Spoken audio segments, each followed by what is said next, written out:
We are learning in the month of Adar, Leilui Nishmas Levi ben Yosef, Leilui Nishmas Bas Yefega Bas Yisrael, Leilui Nishmas Yishaya Sholem ben Yitzchak Isaac, and Leilui Nishmas Levi Yitzchak ben Yerucham Chanan Zalman, and for a Shmirah, for all of our Chayalim Tzadikim, and for Shlema, of David Netanel ben Ayala Ahuvar, for the Shlema of Tov Shmuel ben Avia Nava Avram Yaakov ben Dvorah Fega. The week is sponsored by Dalia Orlev, memory of her sister, on her yortzeit, on her third yortzeit, Chana Bas Sarah Vishmuel Halevi. When's the actual yortzeit? What day is the yortzeit? Hey, it was a few days ago. Yeah. And Michael and Cindy Levy in honor of the bat mitzvah of their granddaughter Ayala Eisenstock. Okay. In the learning that we have today, we have a very, very beautiful and important mahalach. A mahalach is more than just a teaching, it's a frame of thought, it's a directive, it's a very clear instruction from Rebbe Nachman that Rebbe Nosson and the students explain. And today's teaching is leading a person to a real opportunity to live a life of tranquility. It's a big statement, but it's mamash kacha. Because one of the things that takes a person out of a state of tranquility, out of a state of inner peace, is obviously when they're not mechaven el ha'emet, when emet is not really something that's in front of them all day, or at least part of the day. And that's what we've been speaking about the last few weeks. But there's also emet that hides itself or there's a sheker, I'd say, that hides itself in many different ways that plays with our mind. To understand how we're going to develop this, we're first going to see the first source that you have in front of you, which is the Hakdama, which is the intro to the letters of Reb Nosson. They have a sefer called Alim Litrufa, Healing Leaves, highly, highly recommended. And this, in the Hakdama, there's a Hakdama from Reb Nosson's top pupil. Reb Nosson's top pupil was a tzaddik named Rebbe Nachman of Chirin. I'll just give you a little bit of a basic, I think we did this a few weeks ago, but a little bit of basic line, like you know how you have on this map over here, all the lines of the Rebbes and everything. So in Breslov, it's more or less like this. The Baal Shem Tov's here, his great-grandson was Rebbe Nachman, right, through his daughter and his daughter's daughter. Then you have Rebbe Nachman. And Rebbe Nachman's top student is Reb Nosson of Breslov, Reb Nosson Sternhartz. And Reb Nosson's top student is Reb Nachman of Chirin, who we're speaking about today. Reb Nachman of Chirin's son, his name was Rebbe Avram Chazan. We'll speak a lot about him. He's an unbelievable Eved Hashem and a tzaddik.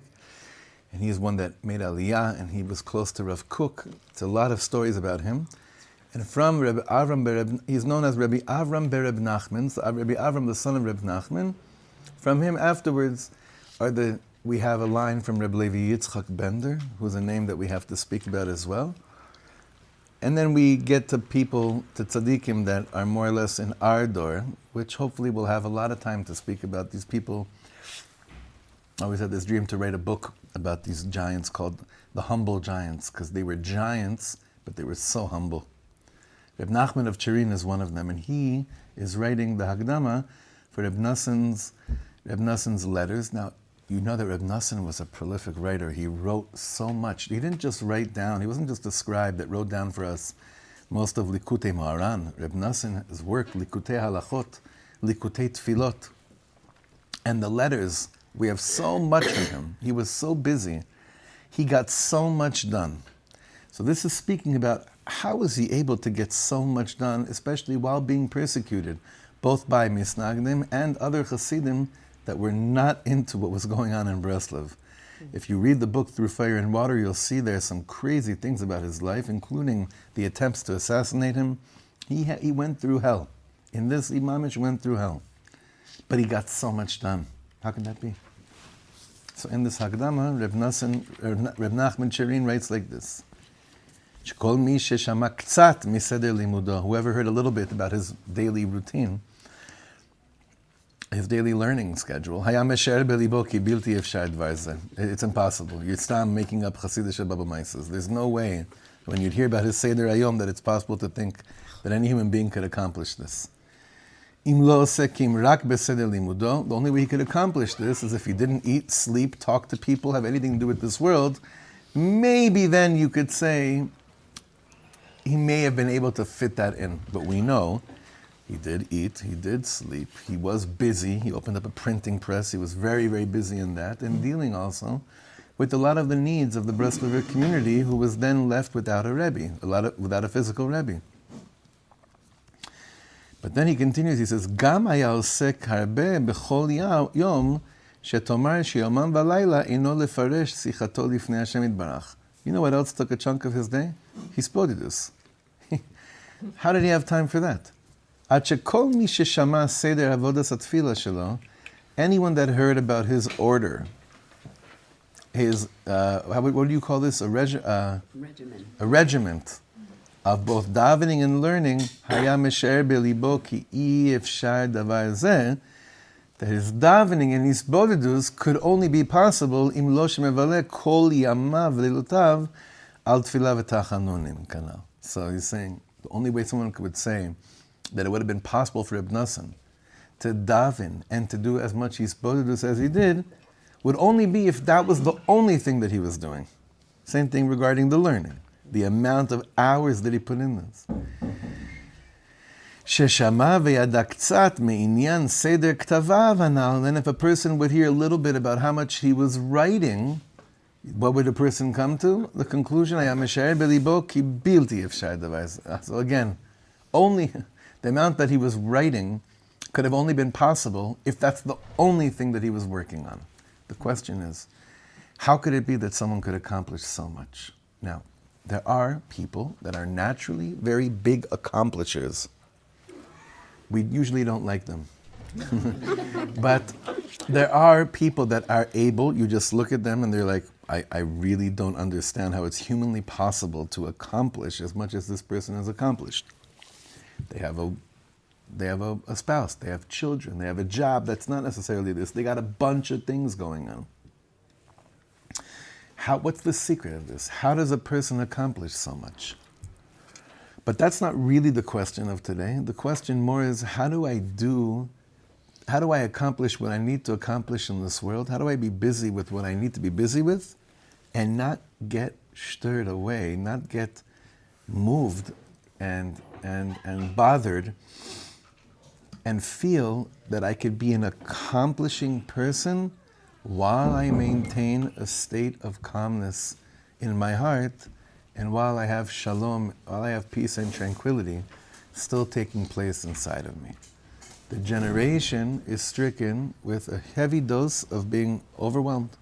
We're constantly overwhelmed.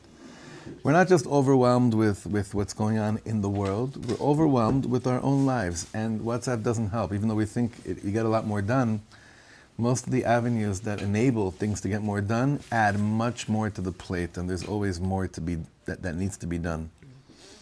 So we're, generally speaking, very overwhelmed. Kimat kol hazman.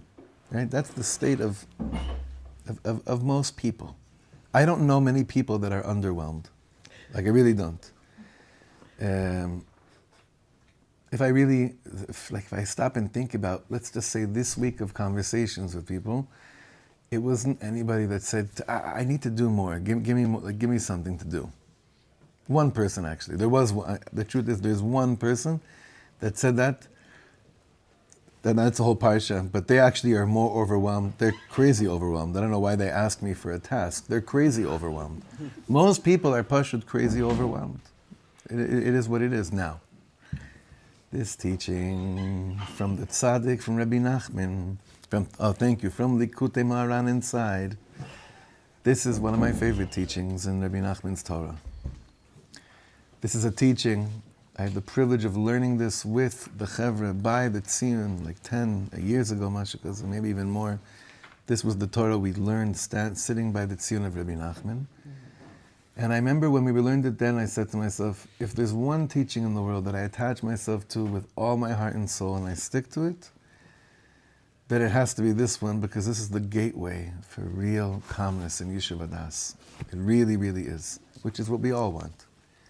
So if you have a Likutey Moharan and you want to look at this inside, it feels geschmack, it feels great.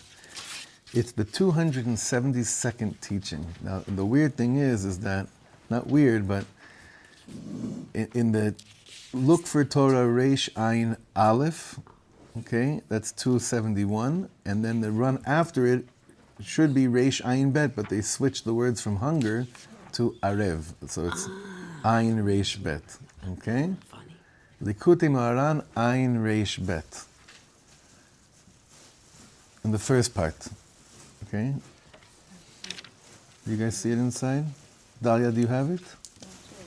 Go to Reish Ayin Aleph, it'll just be easier for you. If you go to Reish Ayin Aleph, and then you look at the one right after it, Hayom, you see it? Hayom.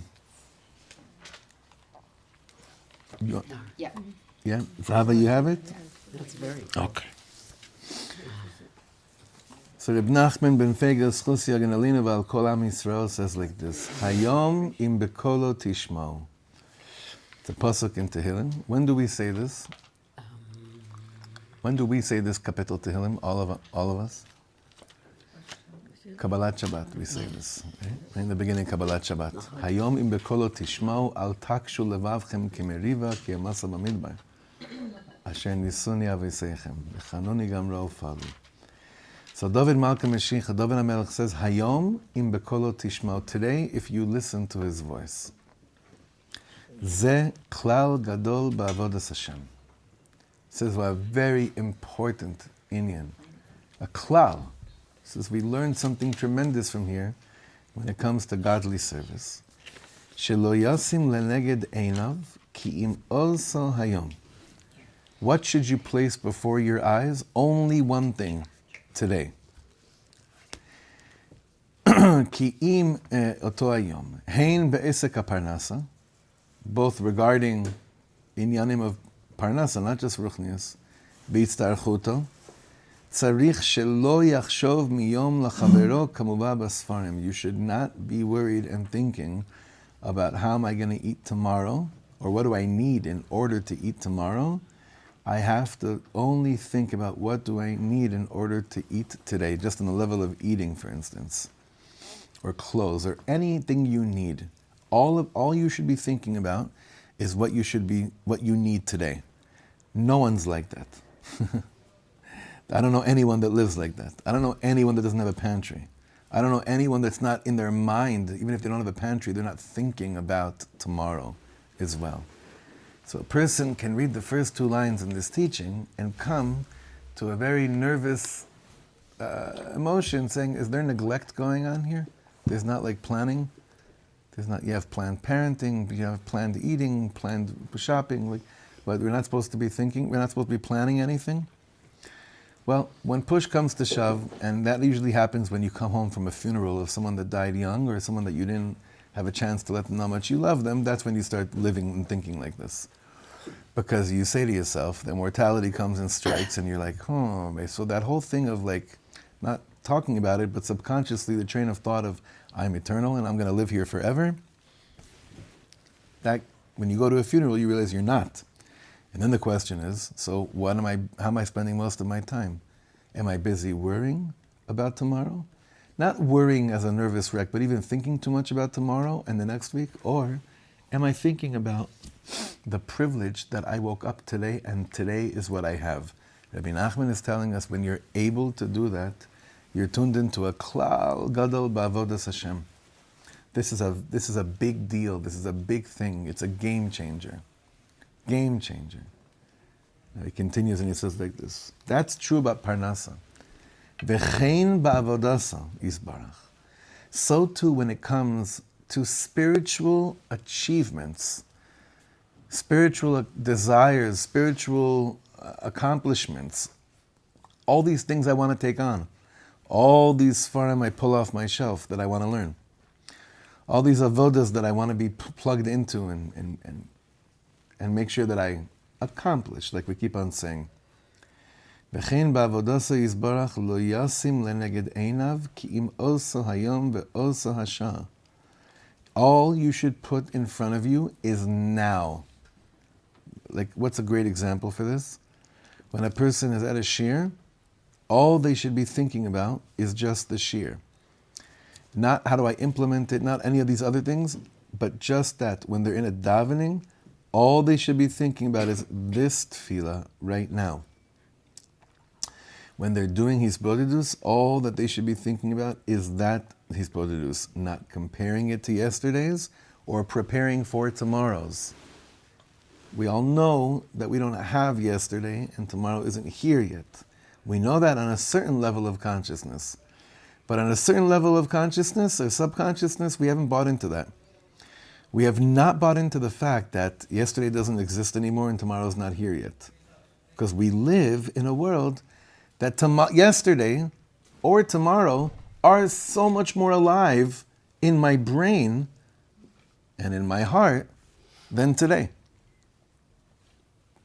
So much more alive. It takes up so much more space than today. Isn't this the definition of anxiety? Sorry? Isn't this the definition of anxiety, where you're too much in the past or you're too much in the future? And then you start getting anxious over being anxious. Right. Probably is. I mean, it's probably the root of it. Meaning, what am I anxious about? Like, when a person seeps, unfortunately, into anxiety, what is it that they're anxious about? That they're about to have a heart attack? That means it didn't, like, that's not now. Right now, you're not. It's easier said than done, Chavra. I'm not downplaying this at all. I've gone through it. These are, people have refuah shlema. This is a very, very important yesod in Avodah Shem. Because when I master this, be careful, world, I'm really alive. Halo chayani. I'm mamish alive at that moment. Rav Shlomo used to say in the name of the Baal Shem Tov that our greatest slave drivers are our yesterdays. They are our slave drivers. Most of the things I struggle with have nothing to do with today. Most of it has to do with the slave driver of yesterday, and I would say also the slave driver of tomorrow as well. It's just yesterday is a bit more stark because we've been there already, so we have like a stronger taste of what that was. So again, Rebbe Nachman says over here, "V'chein ba'avodosa yisborach lo yosim leneged einav kim osa hayom ve'osa asha." Why should you just be focusing on right now when it comes to Avodas Hashem? Ki ksherotzim likanes ba'avodas Hashem, when a person wants to enter this world called being a servant of God, nidmeh la'adam ki'ilu hu masa kaved. It feels like a heavy, heavy burden. Ve'i efshar lo lisa masa kaved kazo. And this person, it's very hard to carry such a burden. Imagine a person's getting into Yiddishkeit around now. So he goes to a few shiurim and he learns the luach. And he learns about the next month of Yiddishkeit. What is he carrying with him? Purim and Pesach. Me'efu yatchil? Masa kaved. Kaved. Even us frummies feel like this, even when it's not like our entering into it. We always get in this. But imagine a person that's starting in the beginning, and then this is what it feels like such a heavy burden. And they can't carry such a heavy burden. Aval, Rebbe Nachman says, "Ksheachshov she'ein lo rak oto hayom," but when I realize, wait a second, Shabbos Zachor has not happened yet, Purim is not here, Pesach's even further, I have a Thursday in Adar, which may turn out to be a very, Bezrat Hashem, extremely miraculous day in Thursday in the month of Adar, that'll change the setting for humanity and pave the way straight to the Beit HaMikdash, Bezrat Hashem. Amen. That's all I have today. Any mashu acher. When a person goes into the art of really internalizing and being in tune with their breath, they're led to this description physically. Right? All I have was that. Like all I have. You notice. I'm gonna ask you again, or maybe not in like 4 minutes, to notice like 2 breaths that you took. That's all you really had in order to be able to continue to be alive right now.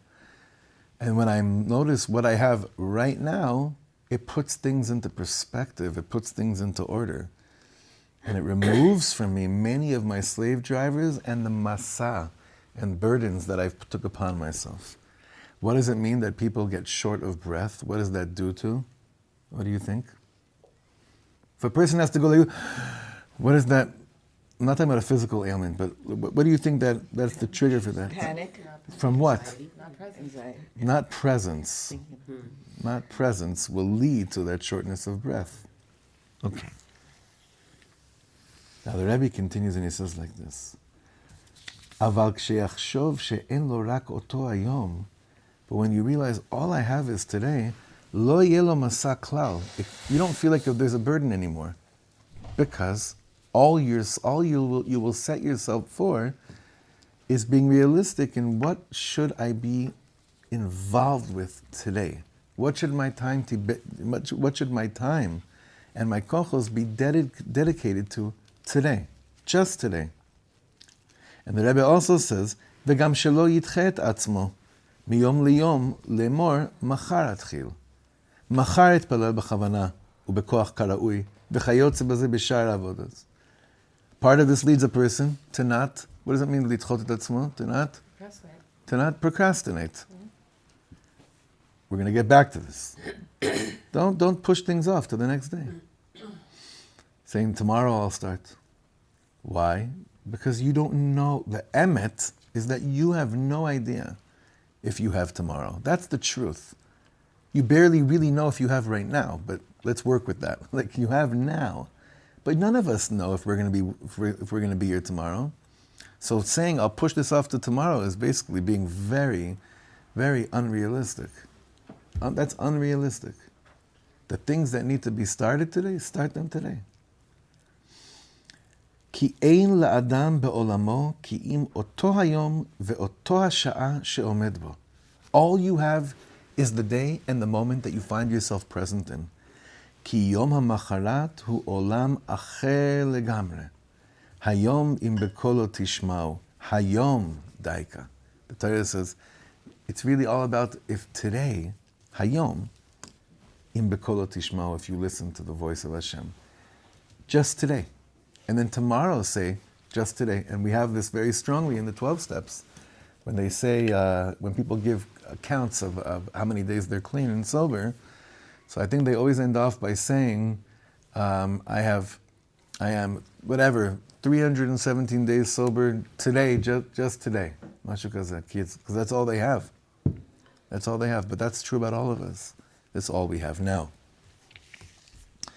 In Likutey Moharan, now we could speak a lot about this teaching. That's all the teaching. That's the whole teaching right now. We could speak a lot about this teaching. I think it speaks for itself, but I want us to see how this teaching gets developed. Now in Likutey Moharan, which is a book of the praises of Rebbe Nachman, we have this also about Baal Shem Tov, Shivchei Baal Shem Tov.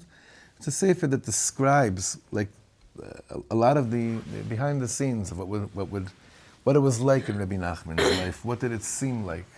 A lot of additional information that was handed down in Masorah.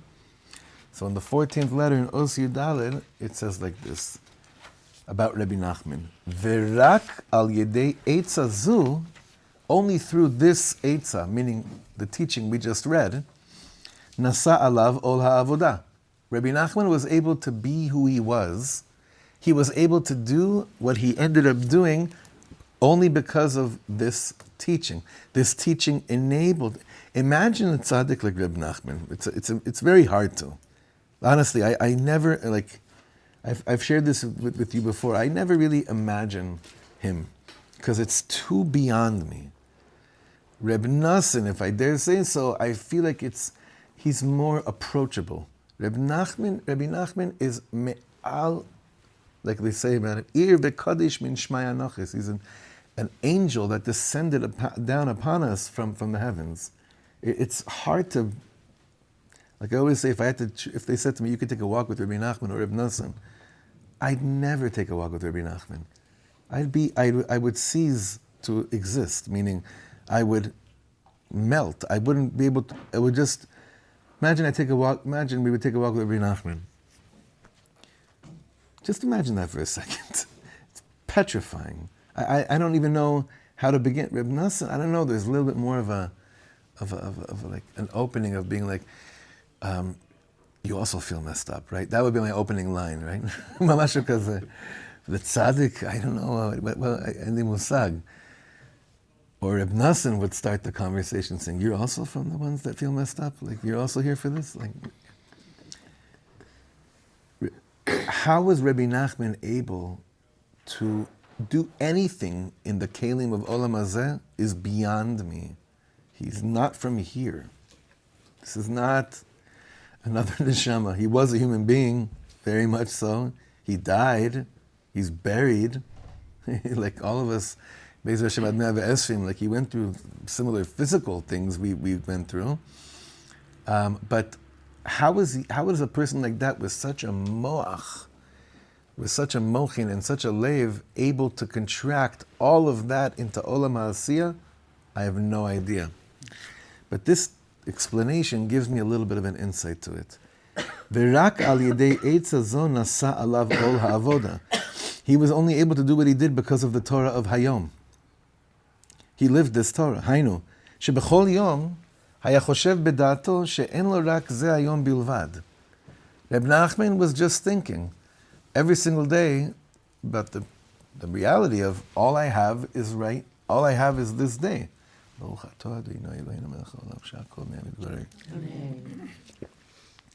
yistakel yom ha'mochorat, and he didn't look at tomorrow.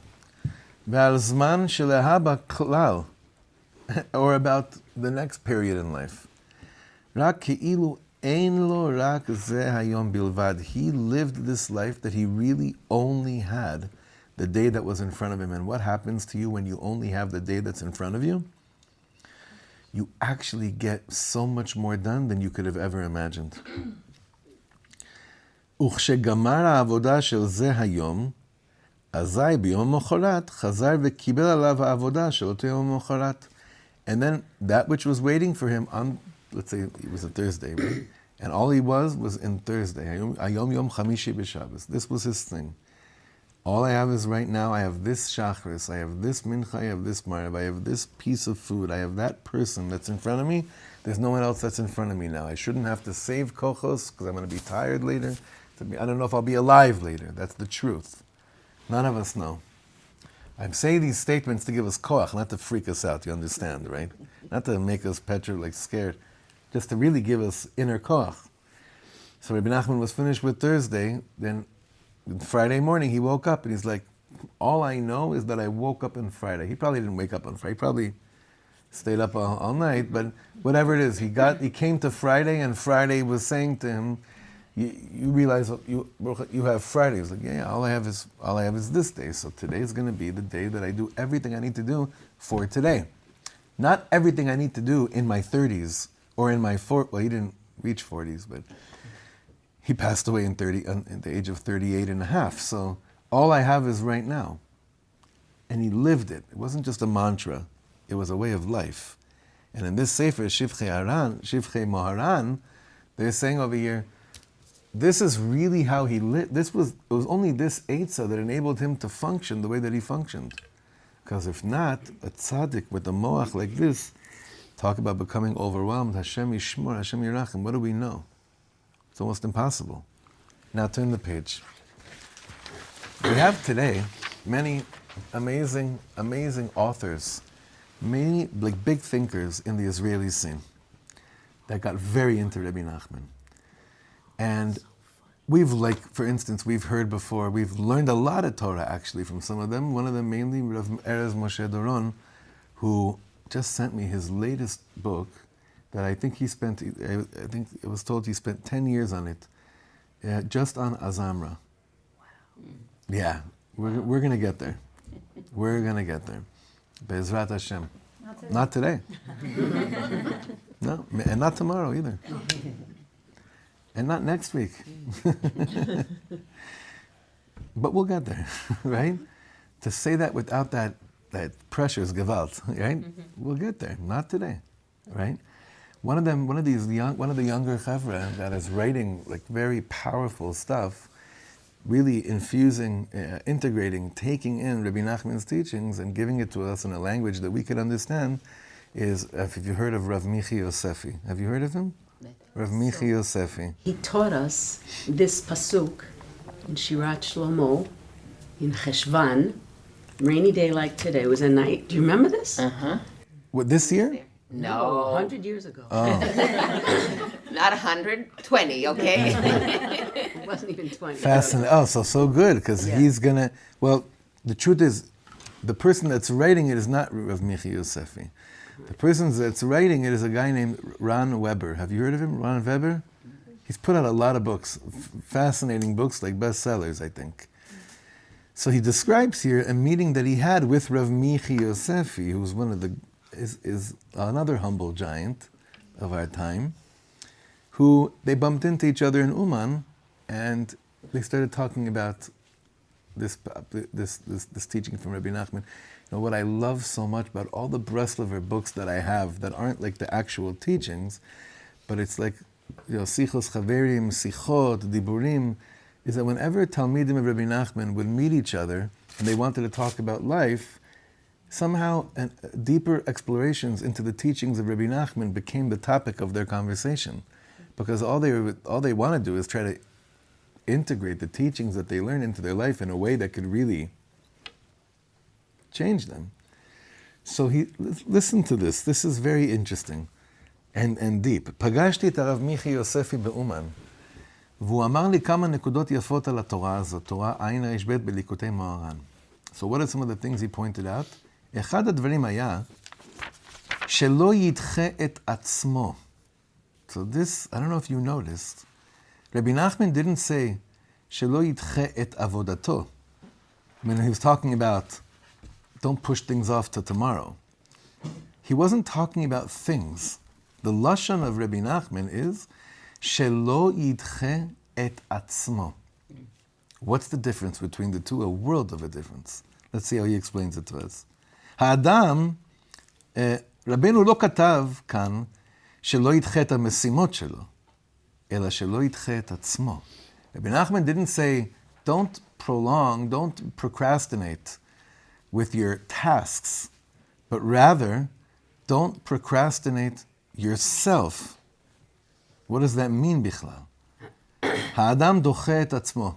A person, דוחה, can mean, so there's a few things here. דוחה means, you could, in modern Hebrew, איזה דוחה, that means this repulsive, right? Or it could mean to push off, right? לדחות.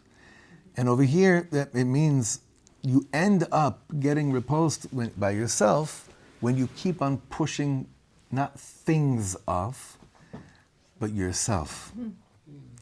ולא רק שהוא דוחה ולא מקבל את עצמו, he's saying it's not just that you reject and you don't מקבל, you don't accept yourself, אלא חוזר שוב ושוב ודוחה את עצמו מיום ליום.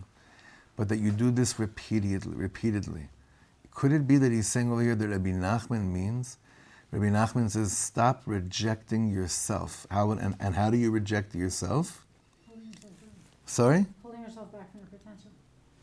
But based on the Not teaching being that present. we're speaking about over here, By not being present, you're not living. by not being present with who you are today, you're rejecting yourself. So, and this You do the happens things that you want to repeatedly. do, and you're doing them, so it gives you a sense of accomplishment, of presence. that you're doing what you came in the world to do. נכון, נכון. תפסיק לדחות את עצמך. He says, this is what it means. Stop procrastinating who you are, your self-acceptance. תתחיל לקבל את עצמך במקום שבו אתה נמצא.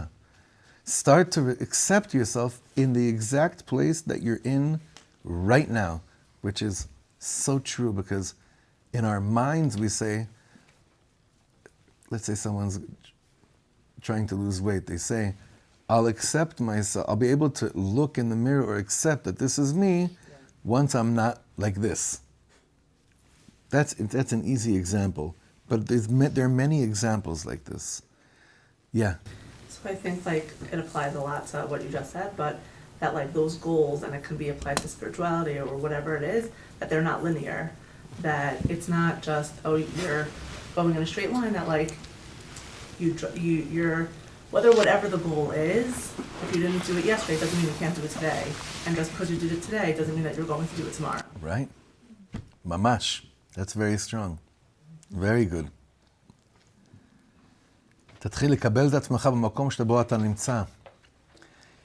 And then Rav Michi explained that when you begin to accept yourself in the place that you're at right now, it doesn't mean that you accept. I just want to make it clear. It doesn't mean, we have to be very clear with this.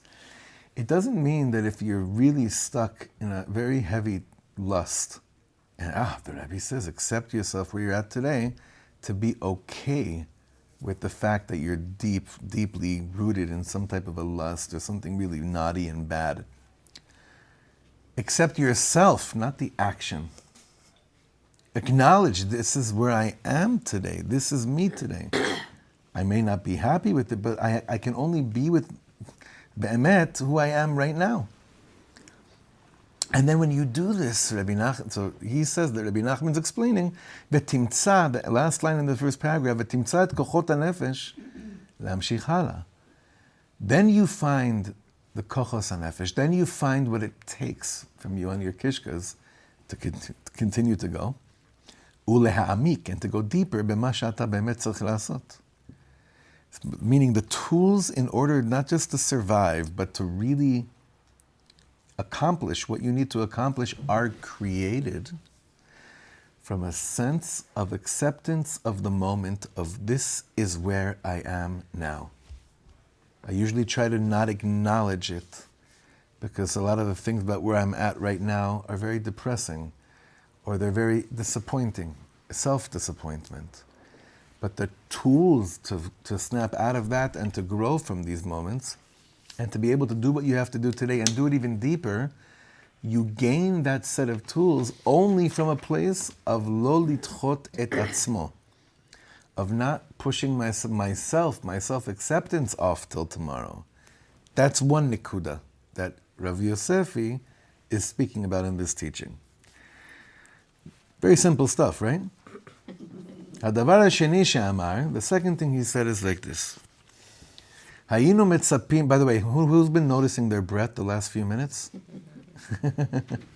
Okay, good.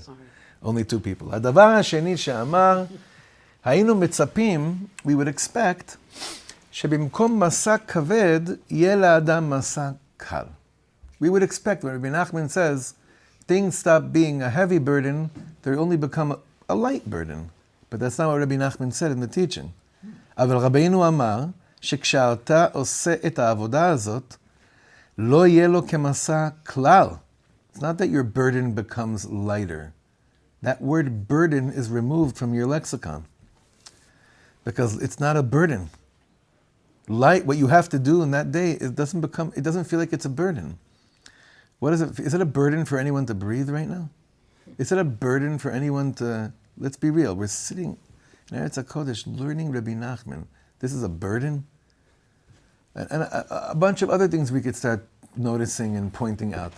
But Rebbe Nachman could have chosen to write the words, once you tune into the Torah of Hayom, then things that are heavy start feeling lighter. He removes the whole function of burden from the psyche. And when something's not a burden and you do it, so what is that thing? What does that thing feel like? A pleasure. Oneg, mamish. Are pleasures burdens in any way? Then it's happy to be happy. Mitzvah gedola liot b'simcha. Yeah. That's that comes. Yeah. You're doing in the present. Yeah, mamash. This is very. It's amazing how different Talmidim of Rebbe Nachman see different things in the teachings, or why certain words were chosen and not chosen. That's why you have to have sichot chaverim about the teachings that we learn, because this is exactly a good example. Mizeh efshar lilmod. From this we could learn שהמסע קשור לחששות שלנו ולתחושת הלחץ. Burdens are associated with our suspicions and our sense of lachatz, stress, pressure. Crazy because none of it ever existed. What's that? Which is crazy because it's not even existing. What do you mean?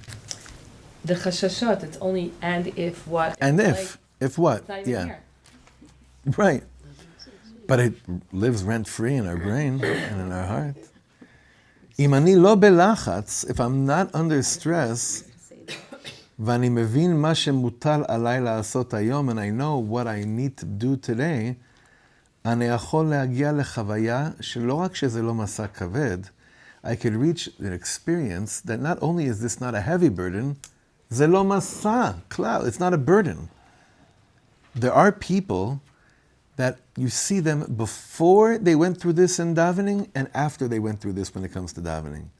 There are people, they're from their whole lives, and davening, even though they do Shachris, Mincha, and Mariv, in a minyan, it's a burden. But we're not here to just have fun. Then you have people that once they tapped into like the vitality of tefillah and the air that you receive from tefillah, don't look at davening at all like a burden. They look at it as the greatest pleasure in the world. There are people that look at pieces of davening like this. For instance, Tachnun. When there's someone that comes and is in minyan and exempts the tzibur from saying Tachnun, it's mamish like Rosh Hashanah. Simchas HaChaim, right? Like, there is a mohel that davens here sometimes in the mornings, and whenever he walks into the room, everyone gets really excited because if a mohel is about to do a bris, there's no tachnun in the shul, right? And then, like, when he just comes because this is just the minyan that's good for him, no one has any big thrills about his presence, right? Because he's not relieving us from the burden of, especially on a Monday or Thursday. Then you have tzaddikim like Rebbe Yitzchak Bender. Rebbe Yitzchak Bender, I told you in the chain, he comes out to be 1, 2, 3, 4, 5, like 5 or 6. Rebbe Yitzchak Bender was the leading figure of the Breslover Hasidim in Eretz Yisrael after the Shoah. He moved here right after the Shoah, and he passed away, I believe, in 1988 or 89. And I was watching a Shiur recently in a Breslov yeshiva on his yard site. They invited some guest speakers to speak about him. And they spoke about how in certain places, and Reb Nosson Siegel, Zecher Tzadik Livrocha, once gave me a sefer of the book he said, here, take this. I said, what's this? He says, it's a Tachnun killer. And I looked at it, it was the dates of yard sites of a bunch of tzaddikim, because in many places, when there's a hilul, when there's a yard site of a tzaddik, you don't say Tachnun, right? In certain places, though, in Breslov, it's fakert, it's the opposite, that the yard site of the tzaddik opens up the privilege that you feel inside to say Hashem, Hashem, kel rachu mechanun. So they were speaking in that yeshiva about how dafka, they do extra kavana tachanun on the day of the yard site of this tzaddik, Rebbe Yitzchak Bender, because I once saw him. I never saw him as far as I know, but I once saw one of his writings where he says that he doesn't understand when people get so excited when there's a ptor from tachanun. It's like, why would you? What is there like enough rachamim happening in the world that today's a day you don't have to ask for more rachamim? Why are you so excited that today you don't have to say Hashem, Hashem, kel rachu mechanun, erech hapayim v'rav chesed ve'emes. Mazeh. So for people that it's a burden, you understand why they get excited when Tachnun is removed from the davening. For people that are already experiencing the Avodah of Hayom, these things are not burdens.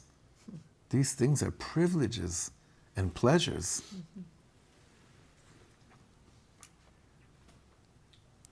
I'll go as far as saying the following.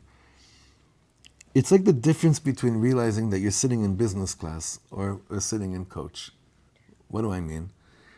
For a person that's sitting in business class, when you're up there, the more time you have, the more geschmack it really is. It's like my brother told me, the first time he was flown out to do a concert in business class was from New York to England. And the pilot gets on and he says, we have great news. We were able to find a faster and quicker and shorter route to Heathrow tonight. So instead of it being, 6 hours and 40 minutes, we figured out it's going to be 5 hours and 50 minutes. And all he said is he was sitting there saying, no. Okay. The chevra in the back, the burden of cattle, what we call it, right, is like, oh, thank God, right? It's shorter. So your life, what am I trying to say? Like the experience of being an Eved Hashem is business class. It really is. Like in the deepest depths it is. And when things get longer, then it's just more of a time to experience what it's like to be in business class. I don't know if anyone ever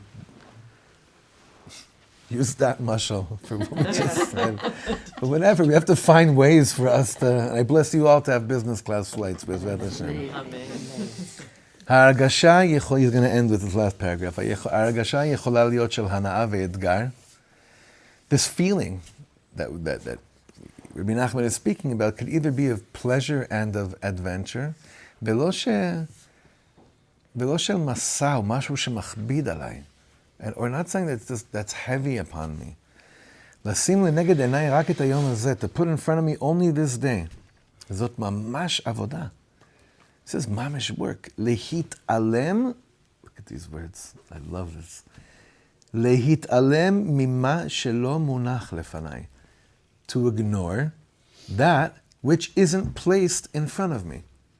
So you're saying, why would you have to ignore something that's not in front of you? Well, I don't know. You're right. I shouldn't have to. It shouldn't be an avodah. But quite often, I actually have to ignore all the things that have nothing to do with my functioning in this moment. In order to live this moment, I have to ignore those things that are not placed in front of me. Do you understand these words? להתעלם ממה שלא מונח לפניי. להתנגד לנטייה לזרום אחורה וקדימה בזמן. I need to develop opposition towards flowing back and forth in time, למקומות ורעיונות אחרים, to other places and other ideas that are not where I'm at right now, ולהיות ממוקד כאן, and to be focused on now. Ma alai la'asot, this just because of L'chovet Purim. I remember that one time our Rebbe in Yeshiva, here in Hamiftar, Rabbi Schrader, went around, these were he was a Talmud of Rav Soloveitchik, and a lot of the Shita of the learning, it's definitely from there, and to me, the closest I'll ever feel to being in the Rav's Shiur was sitting in Rav Schrader's Shiur. It was very high level and demanding, and sometimes after learning a sugya, so he would go around the room, and we weren't such a big, the class wasn't, we were maybe 15 guys if I remember correctly. And he asked us, okay, I want to know what you think. What are you thinking about, right? So those were always very pressuring moments of like, oh my God, I have to explain what I'm thinking about with this sugya. But one of the guys was like, he was mamish, like the nutty professor, gaon, but very little kelim for this world. So he came to him and he said, and you, I'm not going to say his name, and you, ma ta choshev? So he said, and the sugya was in Masechta Nazir. It was a complicated sugya in the Gemara. So my friend said, I'm thinking about what it must feel like to chop wood for a widow in a forest. It had nothing to do with the sugya, but in his head, he heard, the Rav wants to know, what are you thinking about? So he said, what I'm thinking about. It happened again a few months later, where the Rav said, what do you think? So what do you think? He would always do this. What are you thinking about? And again, that guy wasn't trying to be chutzpahdik, he was being emes. He said, I'm still thinking about how I should have gone up to Yossi Beilin last night in the Larome and tell him what I think about what he's done to Am Yisrael through Oslo. Ma kesher to what does it have to do with the sugya that we're learning right now, right? Now we're laughing. He was just being honest. Half the time, when we are in davening, if Hashem would come down and say, and what do you think? What do you think right now? What are you thinking about right now? Based on this intimate moment between us. You know? What do you think right now? It's the same thing. My friend was just being honest. Rebbe Nachman is saying, if you can answer the question to what are you thinking about right now, and it has relevance to now, life is not a burden. What you have to do is they stop being burdens. They're not really burdens. It's different. Of course, there's always burdens. I want to explain. There's always burdens in life we have to do. But if I really felt that I approach every single thing as this is the only thing I have to do right now, I de-burden the moment. It keeps you focused.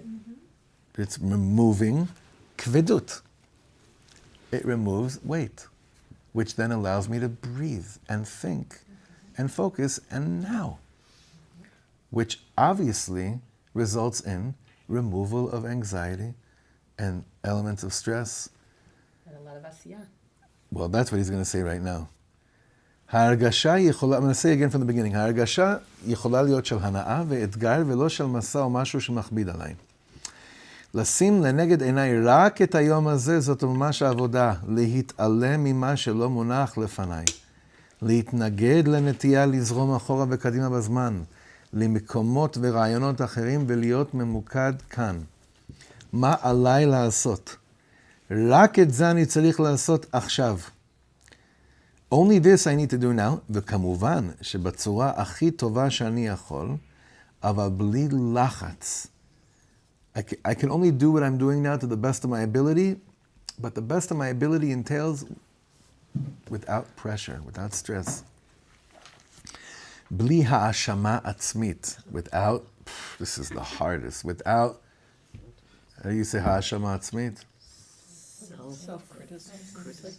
Guilt. Self-guilt. ובלי שיפוטיות, without being judgmental on myself.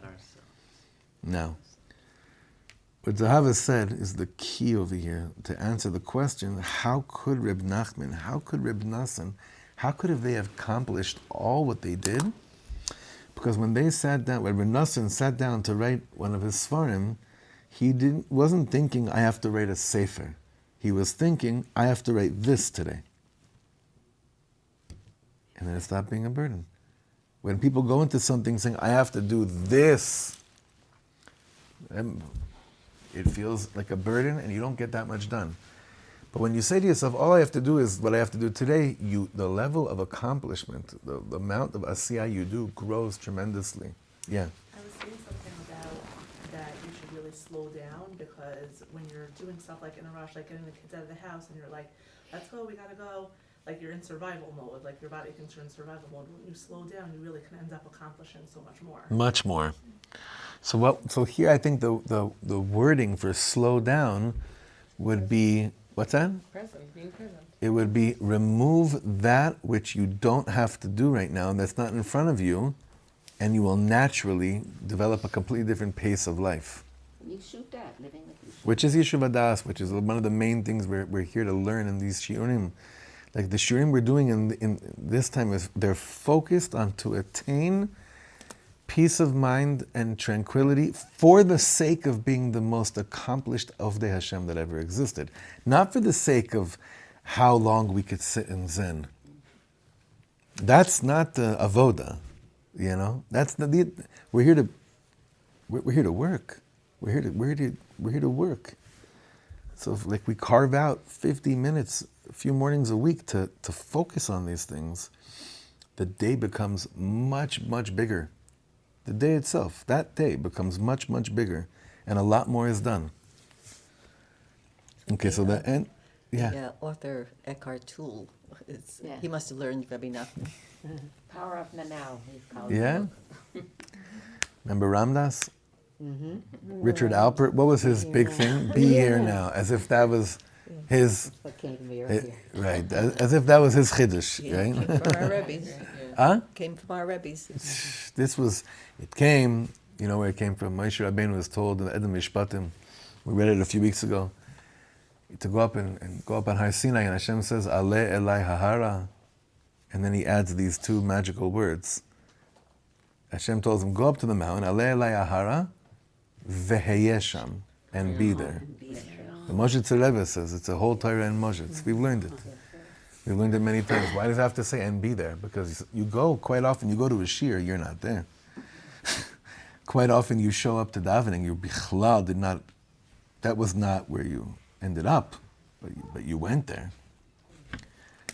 So Reb Nosson ends here, over here, with Likutey Halachos Hilchos Orla. Look what he says here. V'al ken, Ikar HaKedusha, real holiness, hi b'vchinas hayom im bekolo tishme'u. Kmo shemeva'er Adonenu, Moreinu ve'Rabbeinu zichrono livracha, like our Rebbe taught us in the piece we learned. Be'al yedei elu shezochim la'avodat Hashem u'lekayem zot, in the merit of those, through those that merited to serve God like this. Based on that teaching, he says, Al yedei zeh yavo Mashiach. Why did he say such a thing? So in the Gemara, Rabbi Yeshua ben Levi meets Mashiach. And he asks him, right, the Baal Shem Tov was the second one to meet Mashiach in the higher chambers and ask him, when are you coming? And the Baal Shem Tov's answer was, when you spread your well springs out there, right? But Rabbi Yeshua ben Levi met Mashiach, and the Gemara says this, met Mashiach in the higher chambers, and he asked him, when are you coming? Emotei yavo mar, when are you coming? And what was the answer that he told him? Hayom im bekolos ishmo. That's the answer that he told him. And Rebbe Nachman is trying to reveal to us the secret of Mashiach. Of what did Mashiach tell Rabbi Yeshua ben Levi? This is a very beautiful thing. Mashiach will come through those that are fully concerned with the most important thing in the world. And that is today. So I give us a bracha just for today to live like this. I don't care about tomorrow at all, because none of us know if we'll be here, but we know we're here now. So today, to live like this today, Be'ez Hashem should bring upon all of Am Yisrael a shefa of tranquility in their heart, calmness, stillness, and peace in their hearts. And maybe like that, when we don't have to feel that we have to do everything, we'll actually start doing something. And we'll start doing a lot more than whatever else we thought we could ever accomplish. Shkoyach. I feel weird saying Good Shabbos also, because Good Thursday. Good Thursday.